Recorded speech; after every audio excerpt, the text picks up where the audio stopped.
Assalamu alaikum. In this video, I will discuss Section 52 of the Transfer of Property Act 1882. Section 52 তে Doctrine of Dependence নিয়ে আলোচনা করা হয়েছে। যখন কোনো নিয়ে কোর্টে সুট চলমান অবস্থায় থাকবে, অর্থাৎ when any right of any property is in question, is in dispute due to the pendency of suit, such a property cannot be transferred.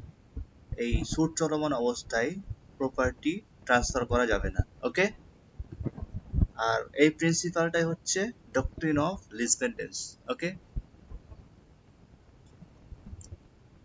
তবে এটা কলুসিভ হওয়া যাবে না, অর্থাৎ আপনি এমন করতে পারবেন না যে আপনি আপনার প্রপার্টি কোনো থার্ড পারসনের কাছে বিক্রি করলেন, এরপর আপনি আপনার পুত্রকে বললেন যে তুমি এই প্রপার্টির ওপর সুট ফাইল করো, আর আপনার উদ্দেশ্য হচ্ছে যে যার কাছে আপনি প্রপার্টি সেল করলেন তাকে ঠগানো। এরকম কলুসিভ হলে ডক্ট্রিন অফ লিজ পেন্ডেন্স অ্যাপ্লিকেবল না। ওকে, তাছাড়া এই ডক্ট্রিন অফ লিজ পেন্ডেন্স মুসলিম ল এবং প্রিয়ামশনের ক্ষেত্রেও অ্যাপ্লিকেবল না।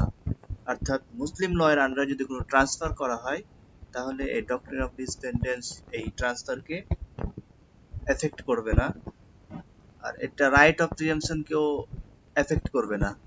ওকে,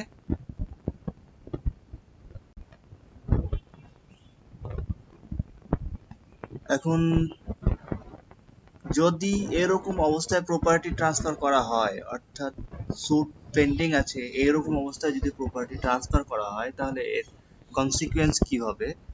এর কনসিকুয়েন্স হবে, যদি আপনি ধরুন আপনার প্রপার্টি কোনো থার্ড পার্টির কাছে ট্রান্সফার করলেন আর এই প্রপার্টি নিয়ে সুট চলমান অবস্থায় আছে এবং এর রায়, এর ডিসিশন ডিফেন্ডেন্টের পক্ষে গেল, অর্থাৎ আপনি এই মামলায় হেরে গেলেন, তখন এই প্রপার্টির অনার হবে ডিফেন্ডেন্ট এবং যার কাছে আপনি প্রপার্টি বিক্রি করলেন সে এই প্রপার্টিতে কোনো